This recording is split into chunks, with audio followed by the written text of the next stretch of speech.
இடுக்கி மாவட்டத்தில் இந்த வருடம் கிறிஸ்துமஸ் தினத்தில் அரசு மதுபான கடைகளில் 6.5 கோடி ரூபாய்க்கு மதுபானங்கள் விற்பனை செய்யப்பட்டுள்ளன. கட்டப்பனை அரசு மதுபான கடையில் 83,76,720 ரூபாய்க்கு மதுபானம் விற்பனை செய்யப்பட்டுள்ளது. கடந்த வருடத்தை விட 1.5 கோடி ரூபாய் அதிகமாக இந்த வருடம் மதுபானம் விற்பனை செய்யப்பட்டுள்ளது. முன் வருடத்தை விட அதிகமான விற்பனைதான் இந்த வருடம் மாவட்டத்தில் அரசு மதுபான கடைகளில் விற்பனை செய்யப்பட்டுள்ளது. பெரிய நகரங்களில் செயல்பட்டு வரும் மதுபான கடைகளுடன் கிராமப்புறங்களில் செயல்பட்டு வரும் மதுபான கடைகளிலும் அதிகமான விற்பனை நடந்துள்ளது. மாவட்டத்தில் மொத்தமுள்ள 18 மதுபான கடைகளில் கிறிஸ்துமஸிற்கு முந்தைய தினம் 3,61,18,780 ரூபாயின் விற்பனையும், கிறிஸ்துமஸ் தினத்தில் 2,70,70,68,990 ரூபாயும் விற்பனை நடந்துள்ளது.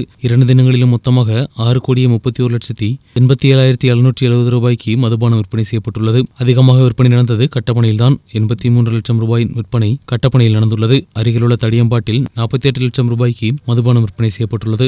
தூக்குப்பாலத்தில் செயல்பட்டு வரும் மதுபான கடையில் 43 லட்சம் ரூபாயின் விற்பனை நடந்துள்ளது. 4ஆம் இடத்தில் தொடுபுழையிலும் 43 லட்சம் ரூபாய்க்கு விற்பனை நடந்துள்ளது. தொடுபுழை அவுட்லெட்டில் 33 லட்சம் ரூபாய்க்கும், கரிமண்ணூரில் 30 லட்சம் ரூபாயும், கரிமச்சத்தில் 23 லட்சம் ரூபாய்க்கும், மூணாரில் முதல் அவுட்லெட்டில் 13 லட்சம் ரூபாய்க்கும், 2வது அவுட்லெட்டில் 32 லட்சம் ரூபாய்க்கும் விற்பனை நடந்துள்ளது. குஞ்சித்தண்ணியில் 30 லட்சம் ரூபாய்க்கும், கோவில் கடவில் 21 லட்சம் ரூபாய்க்கும், ராஜாக்காட்டில் 40 லட்சம் ரூபாயும் விற்பனை நடந்துள்ளது. பூப்பாறையில் 19 லட்சம் ரூபாய்க்கு விற்பனை நடந்துள்ளது. ராஜகுமாரியில் 30 லட்சம் ரூபாய்க்கும், சின்னக்கானலில் 12 லட்சம் ரூபாய்க்கும், உப்புத்தரையில் 37 லட்சம் ரூபாய்க்கும், வாழைக்குளத்தில் 33 லட்சம் ரூபாய்க்கும் மதுபானம் விற்பனை செய்யப்பட்டுள்ளது. மிகவும் குறைந்த அளவில் விற்பனை நடந்தது சின்னக்கானல் அவுட்லெட்டில் தான். 12,37,040 ரூபாய்க்கு சின்னக்கானல் மதுபான கடையில் விற்பனை நடந்துள்ளது. புது வருடத்திற்கும் இதே விற்பனை நடக்கும் என்ற நம்பிக்கையில் பீவரேஜஸ் கார்ப்பரேஷன் உள்ளது. நியூஸ் பியூரோ, ராஜகுமாரி.